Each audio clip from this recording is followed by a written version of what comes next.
So now we're going to cover the last section of Unit 2. We looked at how communities interact with one another.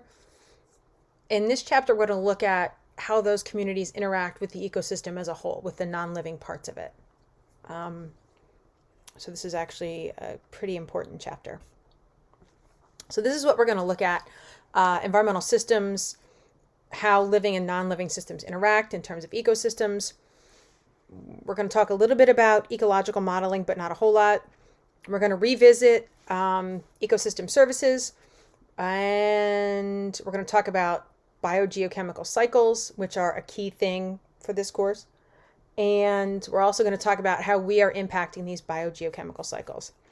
A biogeochemical cycle is a cycle of different materials. The four that we're going to talk about are water, carbon, nitrogen, and phosphorus, through living things and the earth. So that's the bio and the geo. And then the chemical part is what's moving. We're also going to talk about feedback loops in the lens of environmental systems. So this is the case study. This is a big idea in environmental science. So the Chesapeake Bay, oysters have vanished. They don't exist anymore. And if you know anything about the Chesapeake Bay area, fishing and particularly oyster harvesting has been one of the big industries in the area. Over the last 100 years, it's just collapsed. And it took scientists a while to figure out why. So the watershed is an area of land that drains into a body of water, in this case the bay, through a bunch of rivers. The watershed used to deliver nutrients to underwater grass beds, freshwater eelgrass, that kind of thing. So those grasses were a great habitat for fish and shellfish, like the oyster.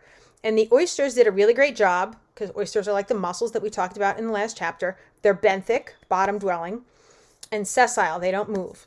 They actually cement themselves to rocks or whatever they can cement themselves onto.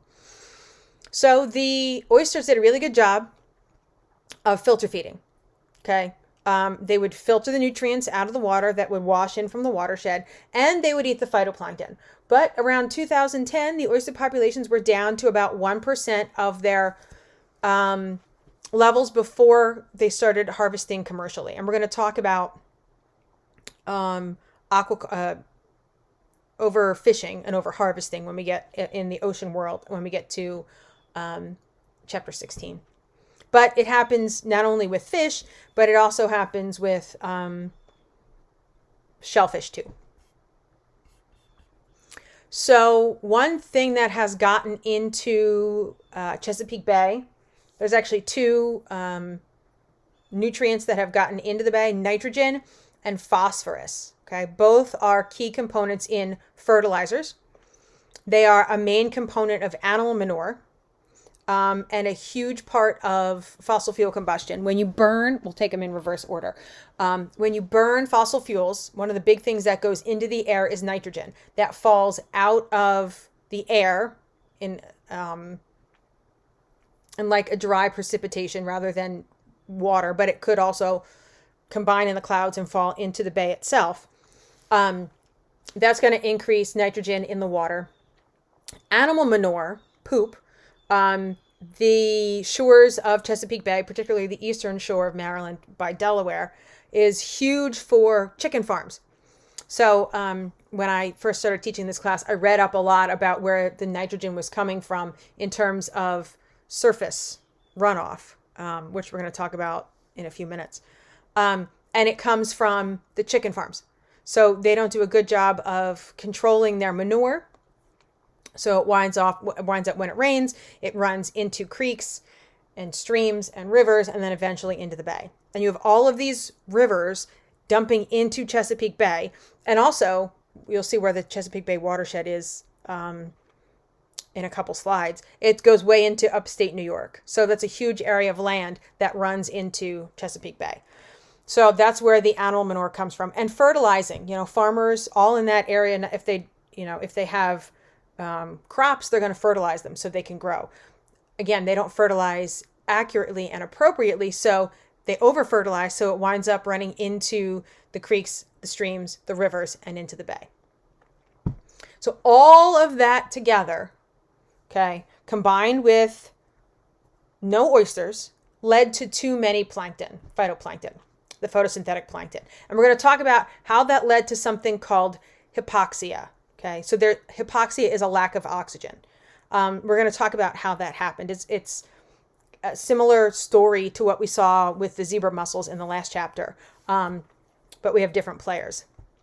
So the Chesapeake Bay is so polluted that the EPA has really started to focus on it. There's a spot very similar to that in the Gulf of Mexico, which we're going to talk about. So the EPA recognizes this as a major issue, and they're working on ways to restore it. Okay, so let's talk about a system. We kind of know what a system is. It's a network of relationships between different parts that influence each other, okay, through energy, matter, or information exchange. In our case, it's not so much information exchange. In the environmental systems, we're talking about energy and matter. So if we look at what goes into Chesapeake Bay, you get fresh water, sediments, nutrients, and pollution, all from the watershed. What comes out? You get matter and energy in the form of seafood, okay? When you look at a system, you can look at a system in terms of what they call a feedback loop, okay? So a system's output can serve as input back into the same system.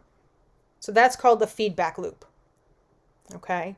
So a negative feedback loop happens when the system moving in one direction acts as an input to cause the system to move in the opposite direction, okay? And negative feedback is good, okay? A negative feedback loop is good. It's contradictory to what you might think, okay? So negative feedback loop enhances stability. So here are two really good negative feedback loops that happen in our body. Okay, let's take the top part first. So we're hot, okay? We're outside, we're playing football, we're sitting in the sun, we're sitting on the beach, okay? We start to get hot. That registers in our brain, the control center of our bodies, that particular part. So that's going to cause a reaction with us, okay? We're either going to start to sweat or we're going to seek shade. Sit under the umbrella, go in the air conditioning, we're going to do something, okay? The result is that our body cools down. So we've balanced our body temperature. Our body temperature is now stable based on this negative feedback loop. However, if our body gets cold, it can become too cold. Now we'll loop down to the bottom. We can become too cold. That tells our brain, hey, you know what? It's really cold. So that's going to trigger a reaction in us. So we're either going to throw on a sweatshirt, we're going to shiver, we're going to turn up the heat in the car, we're going to do something to make our body warm. But then our body can get too warm and we can go back to the top. And then we get too cold and we loop to the bottom. You guys can kind of follow the pattern here. So that's a negative feedback loop. Negative feedback loops enhance stability. So negative in this case is a good thing.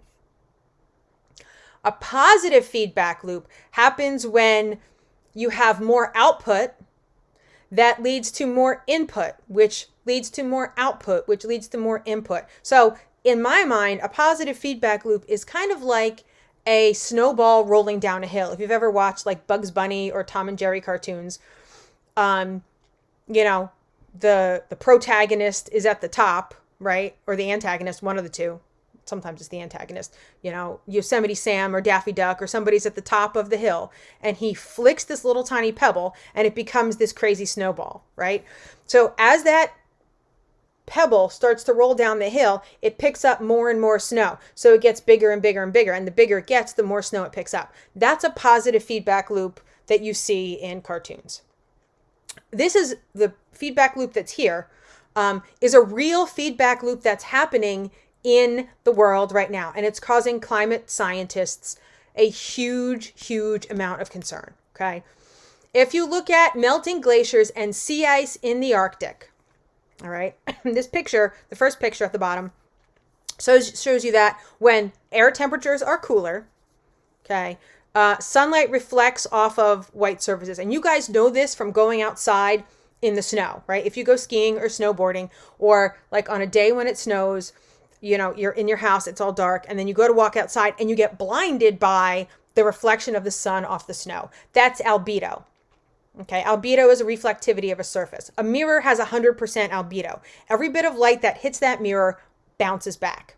Lighter colored surfaces have a higher albedo. So that light gets reflected. That's why you wear light colors in the winter rather than dark colors. Okay. I mean, in the summer, not the winter, rather than dark colors. In the summertime, you wear light colors, so that way the sun that hits you bounces back and you feel cooler. So in areas where there's complete solid surface ice and snow cover, that sunlight gets reflected. So it keeps the surface cool. Okay, so that's good. As the climate is getting warmer, as the air temperature is getting warmer, that sea ice starts to melt. The glacial ice starts to melt, exposing dark areas. Dark areas have a lower albedo, so they are going to absorb more of that sunlight. As that sunlight gets absorbed, that's going to increase the temperature of the surface. Okay, so not only is the climate getting warmer, the surface is getting warmer because it's absorbing more sunlight, which then is going to speed the melting. Okay, so then it exposes more dark surface, which then will increase temperatures even further. Okay, so eventually what happens over the course of time, this positive feedback loop is going to wind up resulting in no more ice at the poles, particularly at the Arctic, which is a problem. Okay, don't worry about that. Systems interact with each other. Okay. So it depends on what part of the system you're looking at. You can define systems based on what you're looking at. So a scientist that's studying runoff, okay, which is precipitation that flows over land and into waterways. And we went through that with Ida. We saw lots and lots of runoff. The whole bay might be a water system. The watershed would be the system. If you're looking at the hypoxia, the low oxygen conditions, it would be the bay itself and the watershed, depending on what you're trying to figure out. So this is the watershed that I had mentioned before. Okay, so the boundaries of the watershed, it goes all the way up into central New York. Okay, central Pennsylvania. Okay, mostly through the middle of Pennsylvania, Maryland. Parts of Virginia, even a little part of West Virginia, and most of Maryland. Okay, and this is where I was talking. This is the Eastern Shore where you have all of those chicken farms. So not only do you have water coming in there from farms and cities and industry, you also have material in the air. All right, so the air shed is the air over the watershed. And that's where you get a lot of pollution, that nitrogen pollution we were talking about from both industry and cities. And you can see here, there are areas, between Washington, D.C. and north of Richmond, where there is no oxygen at depth. That is a problem. You need oxygen at depth. Okay, so if you look at the nitrogen, most of the nitrogen is coming from agriculture, so fertilizer and manure, wastewater as well, and a lot of it's coming from the atmosphere. About a quarter of it is coming from the atmosphere. If you look at phosphorus, okay, most of the phosphorus comes straight from the manure. So if we can control the fertilizer and the manure, we can do a pretty good job of reducing the impact of these things on Chesapeake Bay. Okay, a lot of the phosphorus also comes from sediment runoff, which we're going to talk about. Okay, this is what's going on. This is how we wound up with hypoxia in Chesapeake Bay. So the next few slides explain it, but I prefer to just explain it on the first slide, and then we'll scroll through. Okay, so it starts here. The watershed, all of the fertilizer and the manure goes from the farms and the houses to the creeks and the streams and into the river. And then all of those rivers wash into Chesapeake Bay.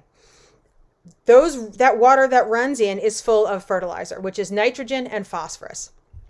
If you guys have ever fertilized your like your garden, you put Miracle Grow on it or some other kind of fertilizer. What makes the plants grow really well is nitrogen and phosphorus, but there's too much. So what happens is this nitrogen and phosphorus gets into the water, and it's a huge food source for the phytoplankton. Okay, it's fertilizer for the phytoplankton, the photosynthetic plankton. So these phytoplankton are going to do their photosynthetic thing, and you're going to get something called an algal bloom. So you're going to get a huge increase in the phytoplankton population. It's too much for the fish and the zooplankton to eat. So you have this huge mass of phytoplankton. They die. And when they're dead, they sink to the bottom. Okay, so they're down here at the bottom of Chesapeake Bay. And when you have a huge amount of dead stuff anywhere, you're going to get a bunch of bacteria starting to break it down. Bacteria use oxygen through the process of cellular respiration to do their decomposition. So the bacteria are here, and you can see them here. They just decompose and decompose and decompose all this dead plankton. So they suck all the oxygen out of the water, right? Because of this bloom. And it's now dead. So these bacteria decompose, suck out all the oxygen to the point where there's not enough oxygen down here for the benthic bottom-dwelling organisms, the shrimp, the fish, the oysters, and the seagrass. The grass even needs oxygen because plants do cellular respiration as well. So this is how you get what they call the hypoxic or the dead zone. Okay. So this just, like I said, this just keeps explaining it. This you need to know. Okay, this process of these blooms, of algal blooms, phytoplankton blooms, same idea, eventually causing hypoxia is called eutrophication. Okay, you need to know this term eutrophication because this is something that humans have done. They refer to what's going on in Chesapeake Bay and the Gulf of Mexico as cultural eutrophication. We did it. It's coming from us. Or you can even call it anthropogenic eutrophication. Same idea. It does happen naturally, but we are making it a lot worse. Okay. If we look at the Earth itself, you can divide the Earth's component into structural, what we call spheres. The lithosphere is what geology studies. It's rocks and sediment in the upper mantle and the crust. The atmosphere is the air, the envelope of air surrounding the planet. The hydrosphere is all of the water, surface, underground, and in the atmosphere. And the biosphere is the planet's organisms and the abiotic portions that they interact with. So even in this, you can see that there's a lot of interconnection between each of these Earth systems. Okay, and as we look at each of these Earth, as we look at ecosystem ecology, you can't ignore any of these systems to see how normally functioning ecosystems function. There's your definition of an ecosystem. It's all of the organisms and non-living parts in a particular area at the same time that interact. Okay.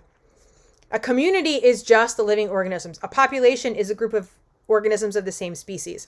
So you put a bunch of populations together to make a community.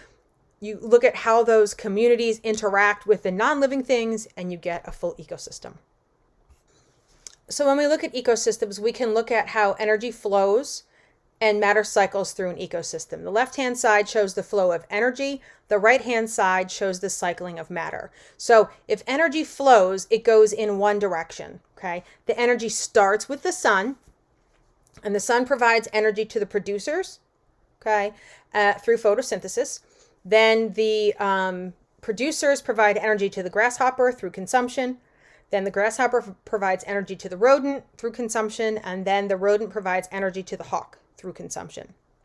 Remember, only 10% of the energy from one trophic level makes it to the next. Okay. If you see on each of these, there's a little red arrow, right? This is the 90% that gets lost as heat between trophic levels, or through maintenance, right? For the grasshopper to, reproduce, for the rodent and the hawk to maintain their body temperature, all of those kinds of things, okay? The energy from each of these things, right, is going to make its way down into detritus because they're going to die. Everything dies. And then it winds up making its way to detritus. And then the energy passes back and forth between the detritivores and decomposers and this detritus. So energy flow is in one direction, from the sun through the producers all the way up to the top consumers. Matter cycles. Okay, matter goes around and around and around. So matter goes from the grass to the grasshopper to the rodent to the hawk. All of the matter in these organisms is going to make its way down to the decomposers and detritus. Then those nutrients, right, go back to the grass to start the process. Okay, so matter cycles, energy flows. Matter is a cyclical around and round and round pattern, and energy gets converted into unusable forms. We can't break the laws of thermodynamics when we talk about energy flow versus matter cycling. The energy is conserved, but it's just turned into a form that we can't use. An estuary is an ecosystem, and we're going to talk about this when we get to chapter 15. It's a zone where fresh water and salt water come together. It's called brackish water. It's typically a nursery for freshwater or saltwater species to have their eggs and raise their babies, because it's fairly protected. The chemistry and physical conditions of the bay and these estuaries are affected by all of the processes that happen within them. Okay, so energy does get converted to biomass, and we're going to do some math with this. As energy, solar energy is converted into chemical energy through photosynthesis, that's called primary production. If you look at all of the chemical energy produced by all of the autotrophs producers in an ecosystem, that's called that ecosystem's gross primary production. Okay. We know that that energy gets used before it passes up the food chain, right? So that energy that gets used for respiration, okay, to generate biomass, so to grow, to do that thing, whatever energy is left over is called net primary production. All right. So we can determine we can look at gross primary production and look at respiration to figure out your net primary production. But we're going to do the math with that. How fast that happens, moving biomass or energy to biomass, is called productivity in general. And that's why the autotrophs are also called producers. Typically, when you look at productivity, some of your and this should make sense to you guys, the algal beds and reefs and the tropical rainforest are some of the most productive ecosystems on the planet. Okay, wetlands in general are very, very rich and highly productive. If you look at, and again, this shouldn't be a surprise to you guys either, the desert and the open ocean. The open ocean might be a surprise, but the desert and the open ocean are some of the areas with the lowest productivity. Tundra too. So different amounts of nutrients will determine productivity in some cases. Nutrients are things, elements, and compounds that organisms need to survive. Some are needed in large amounts. Nitrogen, carbon, and phosphorus are some of the big ones.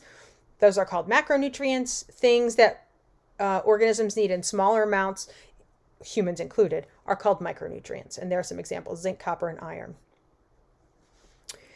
In marine ecosystems, okay, nitrogen tends to be a limiting nutrient. So the amount of organisms that can survive and the productivity of the environment is generally tied to nitrogen content. Whereas in freshwater systems, it's mostly phosphorus that determines the overall productivity of an area. And we'll see that in our Kingwood Park Lab. This also kind of makes sense. Where you have the most human ecological footprint, the biggest human presence, are where you have dead zones. Okay. So if you look here, the east coast of the United States has a huge number of dead zones, literally from northern Canada down through the Gulf of Mexico, around Florida, into Texas and northern Mexico. Okay. So that's going on here. The human footprint here is very, very large, okay, in India, but you don't have as many dead zones because the water doesn't always necessarily flow that far. All around Europe, lots and lots of dead zones, and that makes sense because it's a bigger footprint. Here too, around Japan, lots of dead zones. So it kind of stands to reason. So where you have ecosystems that are adjacent to one another, they call that an ecotone, where there's a transition. Organisms, and there's some examples, okay? This is cool, between the forest and the grassland. There are little patches of grassland in the forest and little patches of forest in the grassland. So organisms that live in these areas have to learn to adapt to both environments, which is kind of neat. It's ecosystem interactions are complex. So we can't always predict how they're going to go. So we use modeling to do it. We test lots of systems, the climate system and ecological systems. We use ecological modeling to do that. So it's how it works. You know, it's the scientific method. You observe, you create a hypothesis, you construct a model, you predict, you gather data, you refine your model, and then you go back to predict. So this is the loop that ecologists, ecosystem scientists, and even climate scientists get stuck in frequently. We talked about ecosystem services. The fact that I'm mentioning them again kind of goes to show that they are super, super important. Okay. So, we need these ecosystems to survive as humans. Ecosystem services, sorry. One of the big things that, big ecosystem services that we really need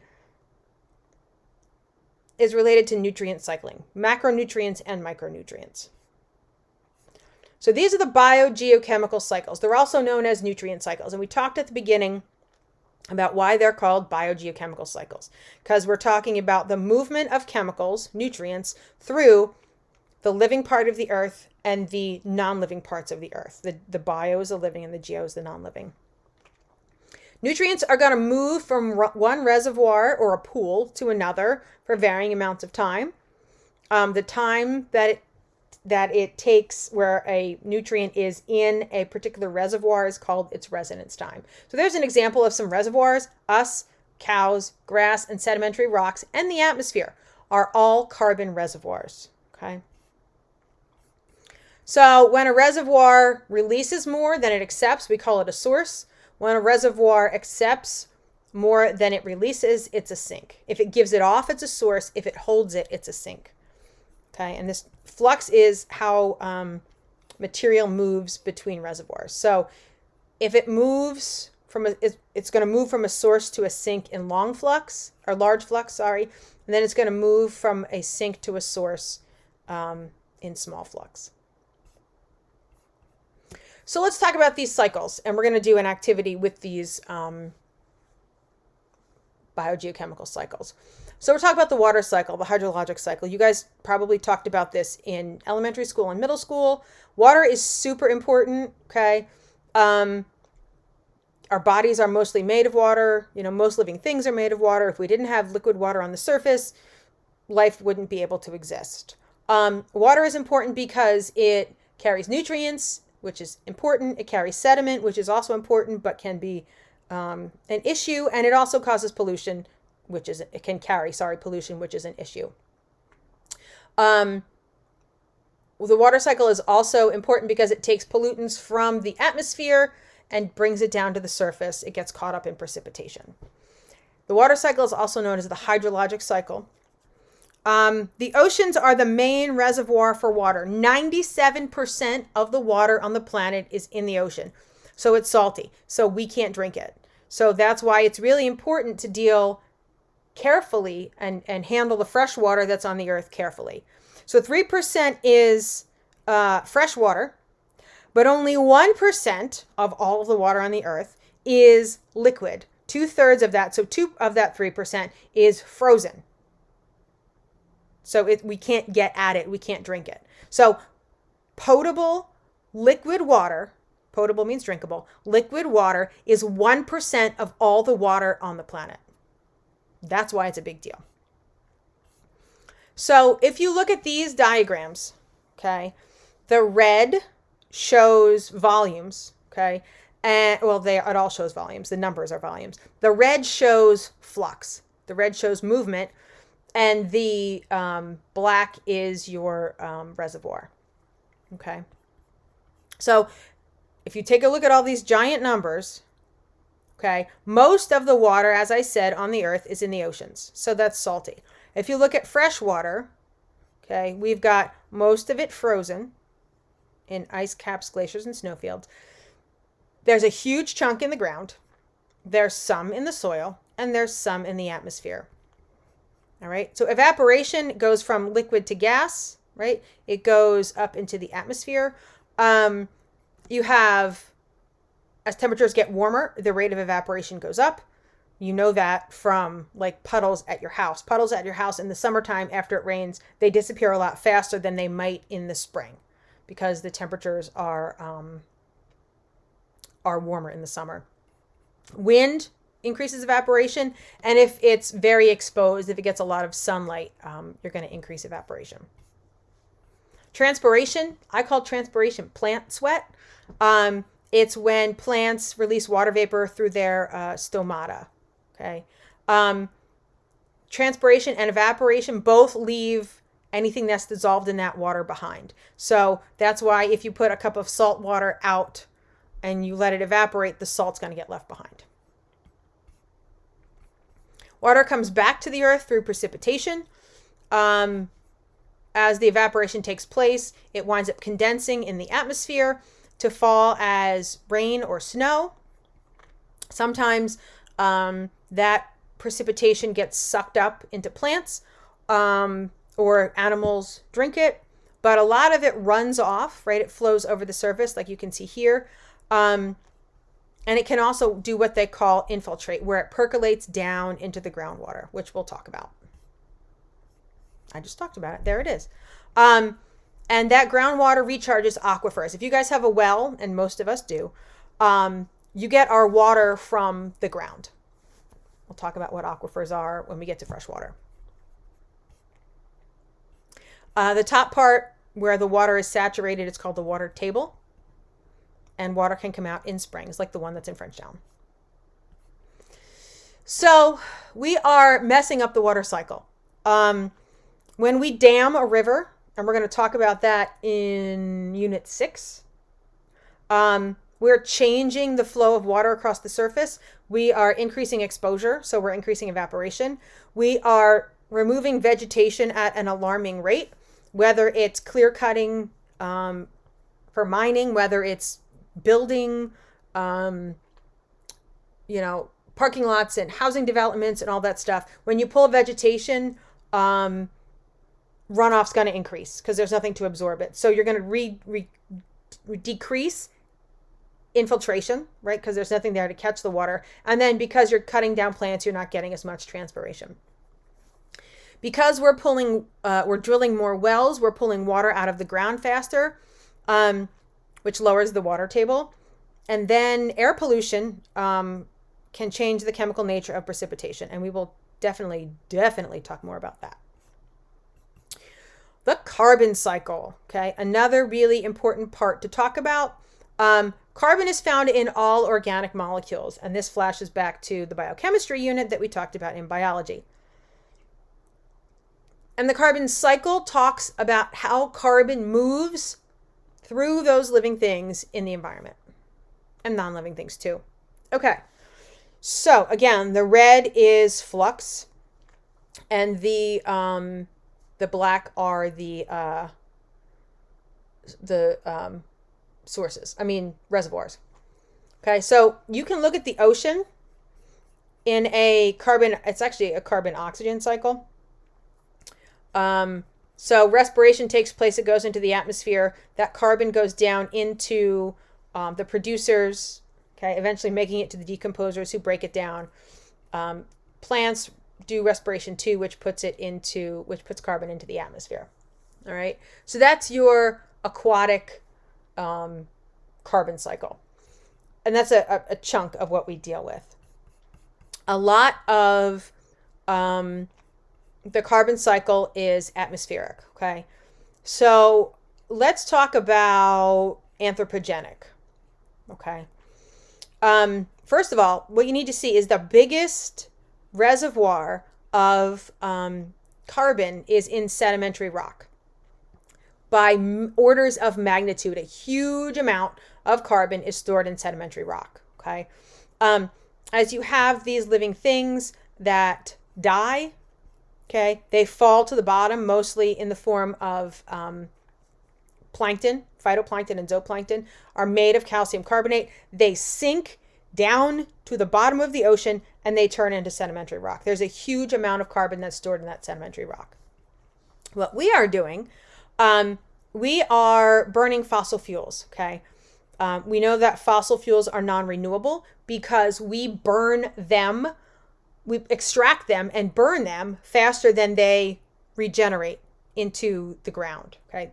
We'll talk about that in chapter 19, that it's a very slow process that creates fossil fuels. So anthropogenically, from human sources, we are pulling this carbon out and putting it into the atmosphere faster than it's going back in. So we are shifting the carbon cycle in a way that is definitely not beneficial. It's impacting everything, okay? And we're going to talk about that multiple times throughout the course of this course. Okay?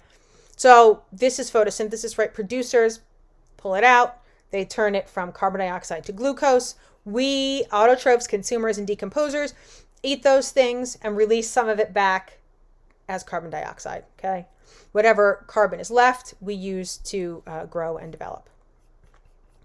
Okay, and I talked about this, okay? The aquatic organisms dying and turning into sedimentary rock like limestone. I talked about that too. That rock comes up, that carbon comes back into the atmosphere or back to the surface through uplift, tectonic processes, erosion, volcanic eruptions, melted rock, magma, has a lot of carbon in it, a lot of dissolved gases in it, mostly carbon dioxide and water vapor. And when that comes to the surface, when that magma rises to make lava to erupt, a good amount of carbon dioxide comes out. The oceans are also a huge source of reservoir of carbon. And we're going to talk about this carbonate buffering cycle when we get to chapter 16, to the ocean chapter. But it's balanced, and spoiler alert, we're doing things to get it out of balance. There you go. It's like I knew what was coming. We are shifting carbon from the earth, from the lithosphere into the atmosphere. Not only are we burning more fossil fuels, but we are chopping down the trees. We are deforesting and decreasing surface vegetation. So not only are we putting carbon dioxide into the atmosphere more faster than we've ever seen, but we're getting rid of that sponge that sucks it up. Okay, there is a backup system, and that's the ocean. But it's causing the ocean to become more acidic, which is also a problem. And we'll talk about that when we get to chapter 16. The nitrogen cycle. The College Board, for some reason, loves the nitrogen cycle. Okay, nitrogen is really important. It's a main component in DNA, RNA, and proteins. And, those are things that are important for life. But the problem is the nitrogen that's in the atmosphere, right? Nitrogen gas, which is diatomic nitrogen, N2, is the biggest component of our atmosphere. 78% of our atmosphere is nitrogen. Nitrogen in the atmosphere is unusable for living things. So it's got to get converted, right? So there are certain conditions and certain processes that allow nitrogen to get into the Earth systems. And that process is called the nitrogen. The whole overall process is called the nitrogen cycle. Ooh, okay. This isn't one that you're going to have to deal with numerically. I'll show you guys a simplified yet still fabulous nitrogen cycle that has a lot less confusion to it. Most of the nitrogen is in the atmosphere, like we said. And there are processes that convert this atmospheric nitrogen into soil organic matter that then gets converted into a form that can then go into plants and producers and then consumers. And there's a similar process in the ocean as well. All right. So don't sweat this diagram. The process that allows atmospheric nitrogen to become useful is the process of nitrogen fixation. So nitrogen and hydrogen combine to make ammonia. And then there's a further conversion to ammonium, which can then go be taken up by plants. And sometimes you get a small amount of nitrogen fixation from lightning strikes. And you can see that here, okay? Which is just kind of cool. Every time lightning strikes, you get a little nitrogen fixation. The organisms that are responsible for doing most of the nitrogen fixation are nitrogen-fixing bacteria, aptly named. They are on the root nodules of plants called legumes, so soybeans, lima beans, anything like that. So these plants in the ground are really useful for increasing the nitrogen content. And I'm going to kind of share what's coming ahead. One thing that farmers do a lot of times is something called crop rotation. So they will plant, corn one year. And then the next season, they may plant soybeans. Maybe this corn, they did some chemical testing and the corn sucked all of the nitrogen out. So then they plant soybeans because the soybeans have these nitrogen-fixing bacteria on their root nodules that increases the nitrogen content of the soil, which makes it better suited for another kind of crop. Okay, so crop rotation, there's a reason for it, and it relates to the nitrogen cycle. There are other processes that convert ammonium into nitrite, into nitrate. Nitrate is what the plants use. It's one of the oxidized forms of nitrogen. That's the fertilizer. Decomposers are really important because they take the nitrogen from dead and decaying matter and put it back into the system. And then there are denitrifying bacteria that will take that nitrate, put it into nitrogen gas, and then it goes back into the atmosphere. Okay, but it's this nitrogen fixation, nitrification part that's important to understand. Typically, the process of nitrogen fixation has caused an issue. Okay, it's a slower process, so it's hard to get atmospheric nitrogen into a format that the plants can use. So they've called that a bottleneck. They came up with something called the Haber-Bosch process. I'm not going to test you on it, but it allowed artificial nitrogen fixation to take place to create fertilizers. So because of the Haber-Bosch process, we have made it so that we can get a lot more nitrogen fixed and in a usable form for plants on the planet. Because that has happened, we have more nitrogen on the surface. If there's more nitrogen on the surface on our plants and whatnot through agriculture, we're going to wind up over fertilizing with too much nitrogen. Then that winds up putting nitrogen into the creeks and the streams and into rivers and bigger bodies of water like Chesapeake Bay, which is going to cause eutrophication like we talked about. And we'll also talk about, when we get to chapter 17, how burning fossil fuels puts nitrogen into the atmosphere. And that goes back to the airshed that we talked about for the Chesapeake Bay.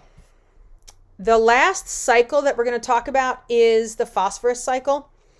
Phosphorus is really important in a lot of the biochemical or biochemical molecules that we need, the molecules of life, DNA, RNA, and ATP. ATP is our energy source molecule. This is a big idea to understand. There really is very little atmospheric component to the phosphorus cycle. Most of it is terrestrial. Okay. Yeah, so that's one big thing you need to know. And if you look at the picture, your atmosphere flux is 1. Your sediment and sedimentary rock is 4 billion. Okay. So most of the phosphorus cycle is a terrestrial cycle. Okay.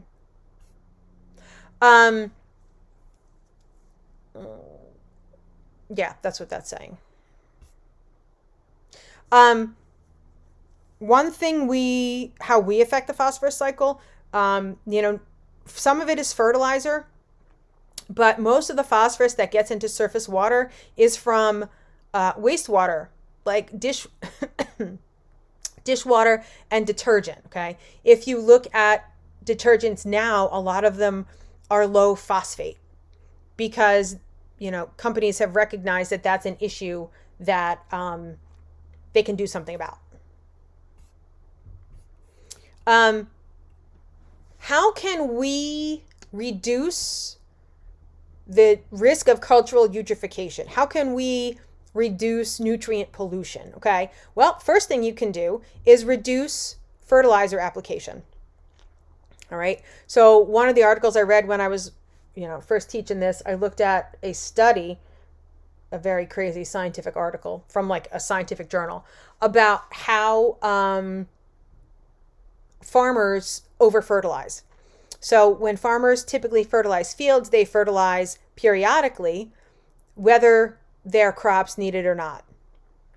So if a crop already has a high enough nitrogen content in the soil, the farmers weren't measuring that. They were instead just fertilizing because it was time to fertilize. If those nutrients, that nitrogen and that phosphorus, don't get absorbed by those plants, then what happens is it runs off and it causes that eutrophication. So one of the things that they're doing is the scientists and the EPA in particular are trying to convince farmers to take an extra little bit of time, figure out what their soil needs, do a little soil chemistry, and then apply as needed rather than just because it's been 2 weeks since we fertilized. Okay. The picture that you see there is a very cool picture. Between the field that you see over here and the stream, a beautiful meandering stream, you plant a vegetation buffer. Okay. So you plant trees or some kind of shrub that's going to catch whatever runoff comes from the field. So whether it's sediment, which is a form of pollution, or if it's the nitrogen and the phosphorus from the field, it's going to catch it so it doesn't make its way into the stream and allows the stream to function, more naturally. Something else we're going to talk about is improving sewage treatment technology. Untreated sewage, as disgusting as it sounds, is a big part of the cultural eutrophication that we see. So there have been laws that have improved it a lot since that the laws were enacted in the 60s, but we can always do better. And then reducing fossil fuel consumption. Reducing fossil fuel consumption will reduce the nitrogen that gets into the atmosphere from the combustion, which will then reduce what winds up getting into the creeks and the streams. If you look at all of the solutions that we talked about, we do a cost-benefit analysis. The natural approaches, right? So these are all natural ways that you can reduce nutrient pollution, right? So restore the wetlands, build that buffer, put grass in there, okay, something called conservation tillage, which we're going to talk about, and cover crops. Those are agricultural ways to prevent runoff and pollution.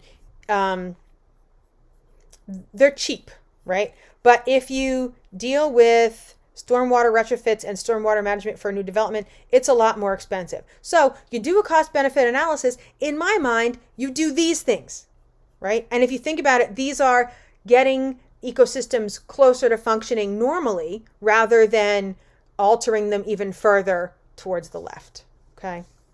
WWTP is wastewater treatment plant, okay?